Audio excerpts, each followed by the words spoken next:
네, 안녕하세요. 글로벌 브레인의 홍주일이라고 합니다.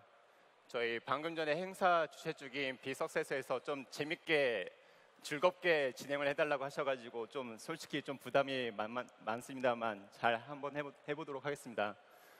지금부터 저희가 이제 글로벌 파트너십 성공법, 특히 일본 쪽에 관련해가지고 말씀을 드리고자 합니다. 일단 이런 얘기를 하면 왜 최근에는 중국이 메인인데 굳이 일본 얘기를 꺼내냐 이런 말씀들이 나올 것 같긴 한데요. 일단 한번 말씀을 드리면서 이제 차근차근 설명을 드리고자 합니다. 일단 저에 대해서 간단하게 말씀을 드리고 그리고 일본 시장에 대해서 말씀을 드리는 것이 맞을 것 같아서요. 일단 저에 대한 간단한 소개를 하고자 합니다. 저는 1999년에 그 일본에 있는 대학에 유학을 갔었는데요. 그때 한참 아시다시피 1차 인터넷 버블이 한참 있었을 때였습니다. 그때 저도 막연하게 뭔가 인터넷 스타트업이랑 뭔가 인연을 맺고 싶다 이런 생각을 하고 있었던 찰나에 저는 그 E그룹스라는 미국 실리콘밸리 벤처회사의 일본 자회사에 우연치 않게 입사를 하게 됐습니다. 처음에는 저보고 이제 한국 쪽 서비스를 제공하려고 하니 현지 언어화, 현지화를 해달라 이렇게 얘기가 나왔었고요. 그러다가 차츰차츰 저희 일본 지사도 이제 사용자가 200만 명 이상 늘어가면서 이제 광고 영업 기획 그 두 가지를 주로 맡으면서 이제 인터넷에 대한 광고 이제 영업을 처음 겪어봤습니다. 그때 저는 정말 한국인으로서는 처음으로 이제 콜드콜을 해보고 그다음에 일본 시장에서 이제 일본 기업들한테 저희 인터넷 광고 상품에 대한 이제 설명과 영업 그리고 판매를 맡아봤어요. 그러다가 이제 저희가 한참 잘 준비가 하고 있었고 미국 본사도 이제 IPO 주관사를 선정해서 이제 상장하려고 그렇게 준비를 하고 있었습니다. 그런데 안타깝게도 1차 인터넷 버블이 붕괴가 됐습니다. 그렇게 되면서 이제 저희가 상장 준비했던 것들이 이제 다 무산이 됐고요. 근데 마침 저희 회사가 이제 세코이아라는 미국의 유명한 VC한테 투자를 받았었고 이제 야후에 투자도 했었던 인연이 있어서 이제 야후가 4억 불이라는 가격으로 약 4천억 원으로 이제 저희 회사를 인수하게 됐습니다. 그래서 좀 더 큰 회사에 있게 되니 이제 좀 편안하고 좋게 즐거운 마음으로 일을 할 수 있지 않을까 생각했더니 이제 현실은 아니더라고요. 인수하자마자 이제 미국에 있는 본사는 이제 엔지니어를 빼고는 이제 모두 다 구조조정을 하고요. 그다음에 일본 지사와 함께 유럽 쪽 서비스 전개를 하고 있었던 유럽 지사는 마케팅 비용밖에 안 들기 때문에 모두 다 없앴습니다. 유일하게 일본 지사인 이그룹스 저펜만 월 단위로 이제 매출이 한 몇 억씩 나오고 있었기 때문에 저희는 구조조정에서 벗어나가지고 이제 독자 생존을 하게 됐었죠. 처음에 그 당시만 하더라도 인터넷 버블이 한참 있었을 때 일본 시장도 야후 저펜이라든지 미국의 주요 인터넷 업체들의 일본 자회사들이 이제 상장하는 붐이 있어가지고요. 저희도 그 붐을 타서 이제 일본 자회사 자체도 이제 펀딩을 따로 받았었던 적이 있었는데 결국 이제 상장도 못하고 이제 끝났습니다. 그러다가 이제 제가 저는 그 엔지니어 출신이 아니다 보니까 어쩔 수 없이 군대를 갔다 왔고요. 그 이후에 이제 우연치 않게 스카이레이크라는 VC 설립 초기에 이제 조인을 하게 됐습니다. 아시다시피 스카이레이크는 진대대 전 정보통신부 장관님 그리고 삼성전자 대표님 하셨던 진대대 장관님이 설립한 VC 펀드였고요. 그 당시 스카이레이크는 IT에 집중하는 이제 핸즈온 서포트를 지원하는 이제 VC로서 이제 포지셔닝을 가져가면서 제가 여기서 한 6년 정도 일을 했습니다. 그럼 그때 제가 일본 관련해서 어떤 일을 했냐고 말씀을 드리면 아까 전에 그 말씀하셨던 류주희 대표님 같은 경우에 이 사례 적용이 될 수도 있을 것 같은데요. 저희가 처음으로 투자했던 1호 투자했던 올라웍스 즉 나중에는 인텔에 매각이 됐었는데요. 그 올라웍스가 처음에 일본 소프트뱅크 모바일하고 같이 프로젝트를 하자고 그렇게 연락이 왔었습니다. 그 당시 이제 자세한 서비스에 대해서는 좀 말씀드리기는 어렵습니다만 올라웍스가 갖고 있는 혁신적인 얼굴 인식 엔진 그리고 추천 엔진을 모바일에 탑재를 해가지고 획기적인 서비스를 만들고 싶다. 그런 위탁이 왔었고요. 그 당시에 솔직히 말씀드리면 올라워스 같은 경우에는 PC 쪽에서는 잘 돌아가고 있었습니다만 아직까지 완벽하게 모바일에 커스터마이제이션된 엔진이 아니었습니다.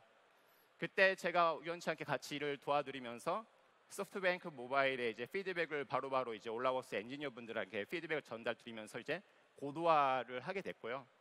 근데 결국에는 서비스 자체는 뭐 그 소프트뱅크 모바일의 사정 때문에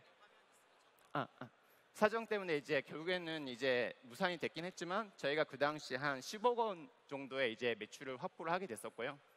근데 그 기술을 이제 근간으로 가져갔던 이제 올라웍스는 이제 결국에 3년 뒤에 인텔에 인수를 하게 되는 그런 좋은 일이 있었습니다. 그리고 저희가 이제 모바일 게임이 시작을 하려고 하는 시기에 이제 모비클이라는 이제 그 피처폰 때부터 게임을 만들었던 회사에 이제 투자를 해가지고 저희가 1대1 주주가 됐었고요. 좀 더 이제 글로벌하게 갈 수 있게끔 하려고 그 당시 일본에서 제일 잘 나갔었던 이제 그리란 업체로부터 투자를 받았었습니다. 그런데 뭐 안타깝게도 지금 현재는 이제 저희가 이 그리랑 협업 관계를 통해서 모바일 게임에서 좀 더 선도주자가 될 수 있지 않을까라는 기대감을 갖고 투자를 받았었는데요. 결국에는 저희가 뭐 어찌됐든 간에 지금 현재는 좀 잘 안 되게 됐습니다. 그리고 마지막으로 세 번째는 M&A입니다. 저희가 투자했던 SCD란 이제 가전제품 부품을 제작하는 회사가 있는데요. 그 회사를 이제 일본의 주요 업체인 이데기라는 회사에서 인수를 하고 싶다는 오퍼가 와가지고 초기 협상을 제가 담당을 하게 됐습니다. 그러면서 저는 일본에서 살았던 경험, 그리고 일본에서 일을 해봤던 경험, 그리고 일본 업체와 사업 협업과 투자 유치, 그리고 M&A를 해본 경험이 있으면서 이제 한국에서는 어느 정도 일본에 대해서는 전문가가 되지 않았나 그렇게 생각을 하고 있습니다. 그런데 막상 이제 투자 일만 하게 되니까 모두 좀 약간 좀 주역이 아닌 조역 같은 주역이 아닌 느낌이 많이 들고 좀 더 자기도 좀 더 주도적으로 경영을 할 수 있지 않나라는 그런 막연한 착각이 생기더라고요.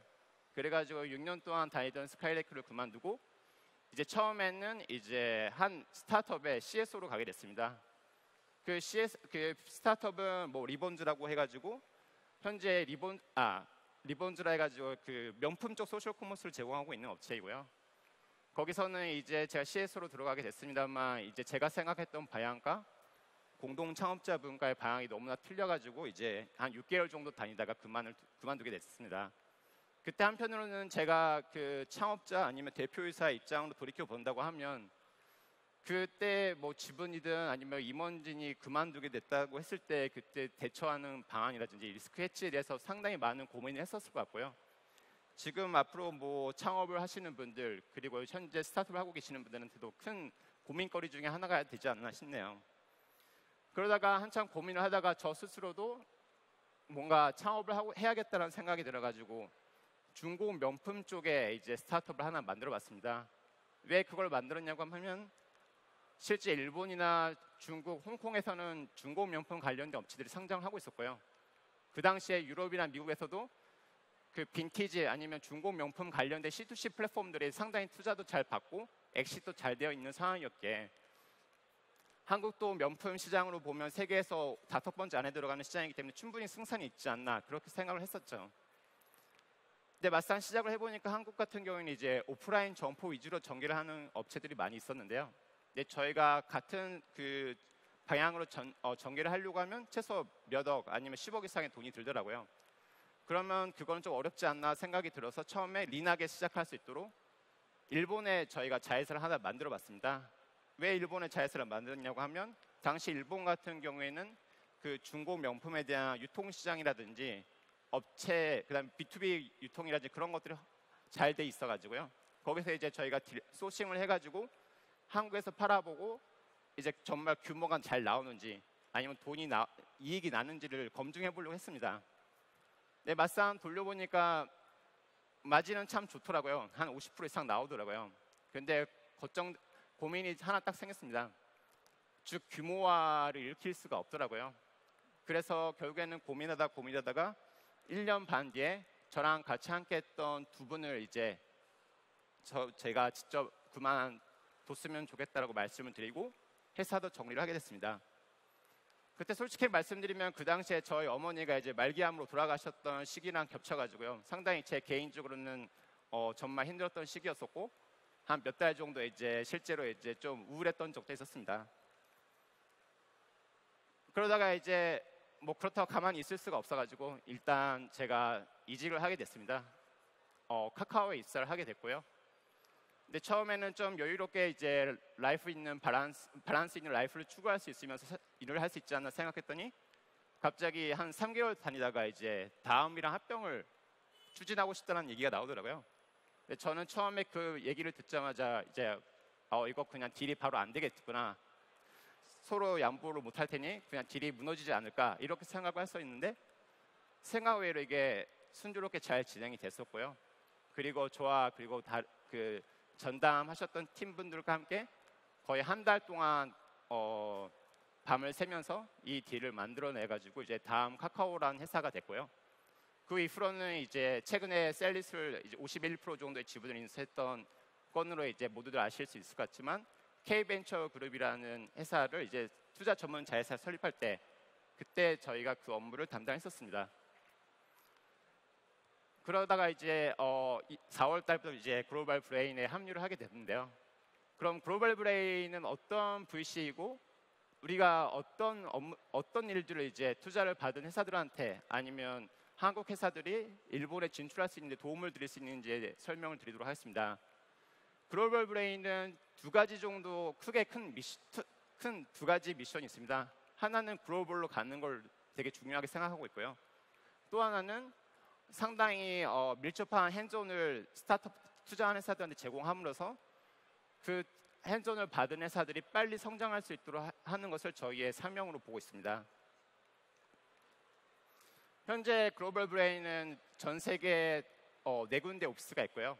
최근에 서울이랑 싱가포르 오피스가 개설이 됐고 동경, 실리콘밸리 양쪽 다 모두 적극적으로 투자를 하고 있고요. 그러니까 저희는 인베스트먼트 스테이지가 시드 단계에서부터 프리 IPO까지 상당히 다양하게 투자를 하고 있습니다. 저희도 가능하면 이제 실리콘밸리에 있는 VC들처럼 이제 다양한 투자를 하고 폴로원 투자를 하면서 같이 공동으로 성장할 수 있는 그런 회사가 됐으면 좋겠다고 생각을 하고 있고요. 저희는 현재 펀드 사이즈가 한 3천억 원 정도 있고 그 중에 저희가 운용하는 펀드 중에 하나는 일본 주요 이통사 중에 하나인 KDDI라는 곳에서 이제 펀드를 받아서 직접 운영을 하고 있습니다. 그 KDDI 펀드 같은 경우에는 저희가 그 KDDI하고 사업적인 제휴가 돼야지 저희가 투자할 수 있는 구조가 돼 있고요.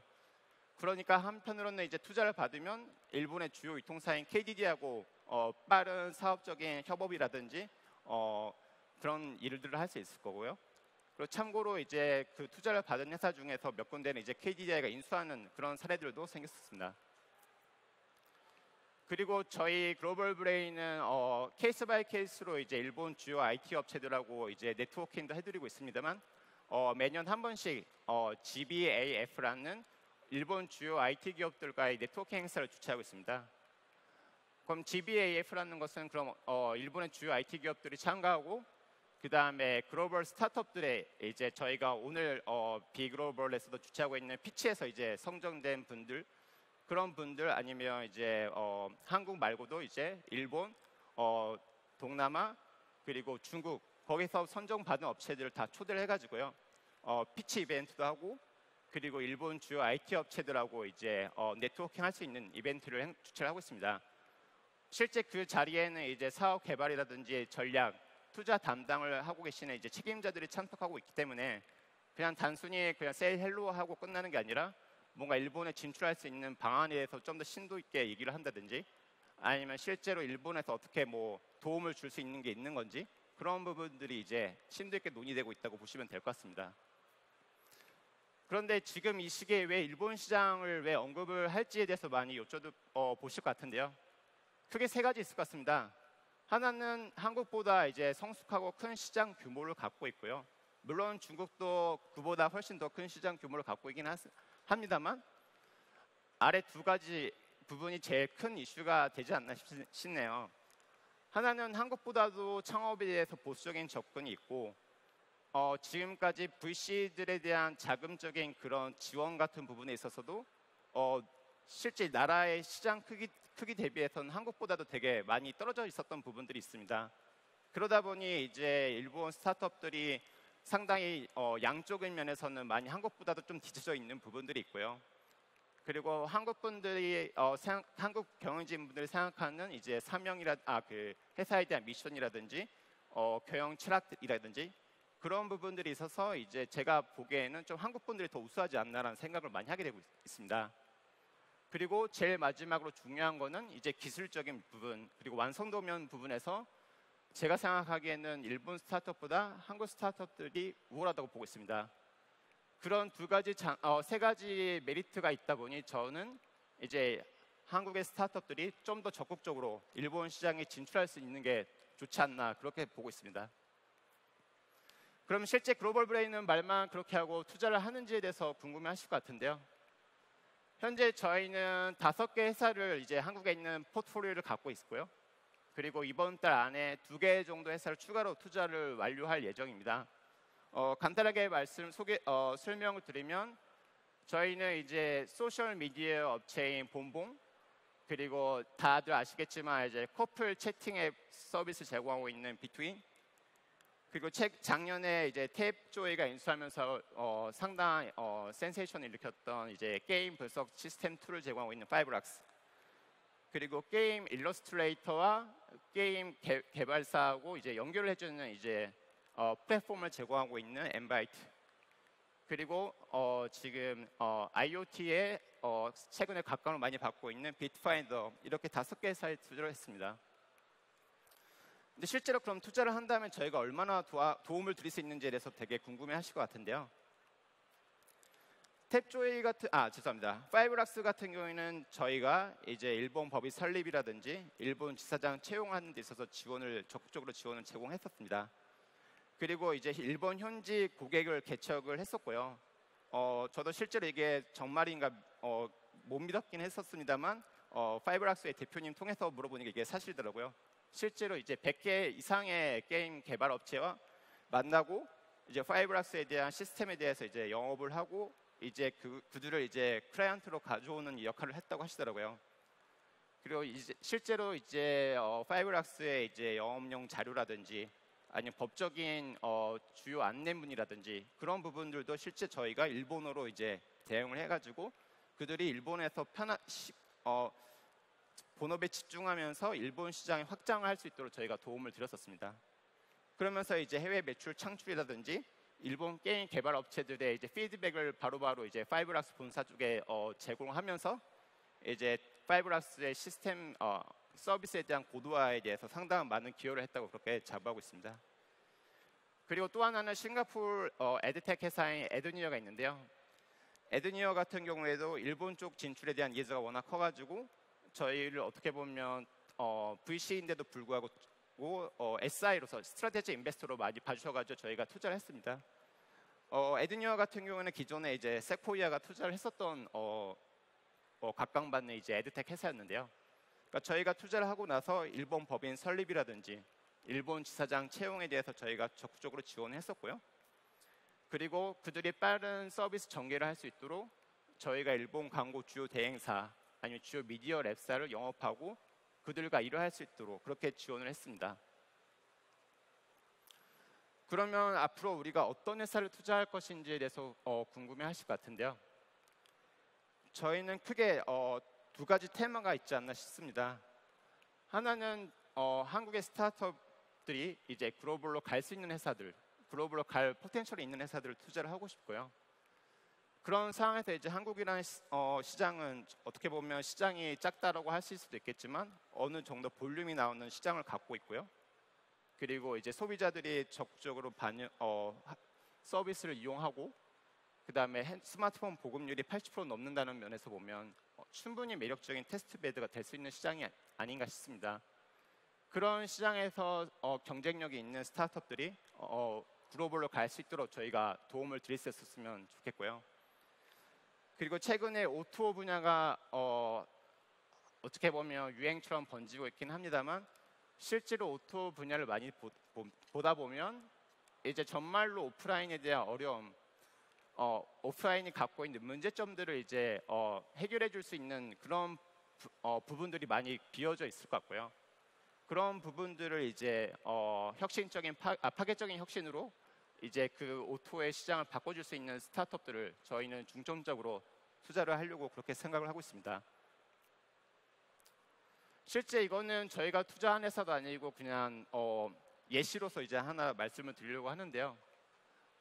이거는 안경테이긴 한데 최근에 각광받고 있는 회사 두 개가 있습니다. 하나는 워비파커라고 미국 온라인 안경 판매 스타트업인데 최근에 펀드레이징을 받았을 때 거의 1조, 2조 원 밸류를 받았던 회사고요. 작년에 패스트 컴퍼니가 선정한 Most Innovative Companies 2015에 1위로 선정된 업체입니다. 아시는 분은 아시겠지만 워비파커 같은 경우에는 기존의 비싼 안경테를 그 거품을 빼가지고 저렴한 합리적인 가격으로 온라인으로 판매를 하고 있고요.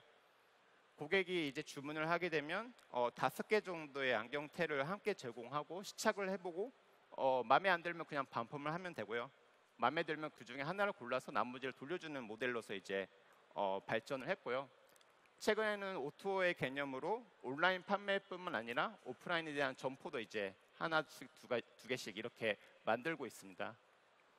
그리고 다음에 진스 같은 경우에는 일본 업체인데요. 진스 같은 경우에도 일본에서 이제 합리적인 가격대 안경테를 제공하는 업체로서 이제 각광을 많이 받았었고 최근 상장한 회사인데요. 최근에 밸류가 한 1조 정도 된다고 보시면 될 것 같습니다.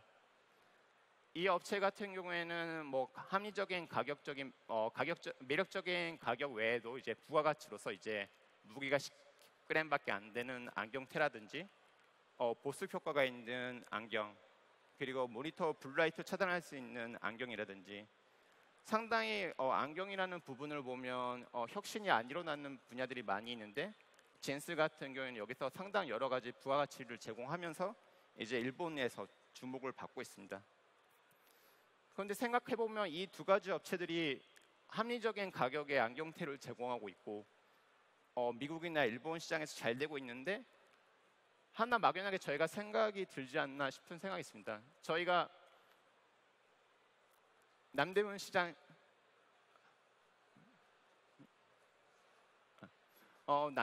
시장에 가시면 그 합리적인 저희가 싸게 안경테를 살 수 있는데요. 진스 같은 경우에는 그 대표자분이 직접 한국에서 이 남대문 안경 상가를 가가지고 그걸 힌트로 잡아가지고 그 아이템을 잡았다라고 그렇게 얘기를 하고 있습니다. 그리고 두 번째 사례에서는 패스트 패션을 들 수 있을 것 같습니다. 뭐 포에버 21, 자라, H&M, 유니클로 같은 경우도 있을 수 있을 것 같은데요. 이 같은 경우에도 동대문 시장에 빠르게 디자인을 해가지고 빨리 대량해가지고 판매하는 그런 동대문 시장을 모델로 하고 있지 않나 싶습니다. 실제로 포에버 21 같은 경우에는 한국의 재미교 두 분이 부부가 창업했던 회사로 알려져 있고요. 그리고 마지막으로 이제 여러 스타트업들이 얘기합니다. BM 만들기가 참 어렵다고.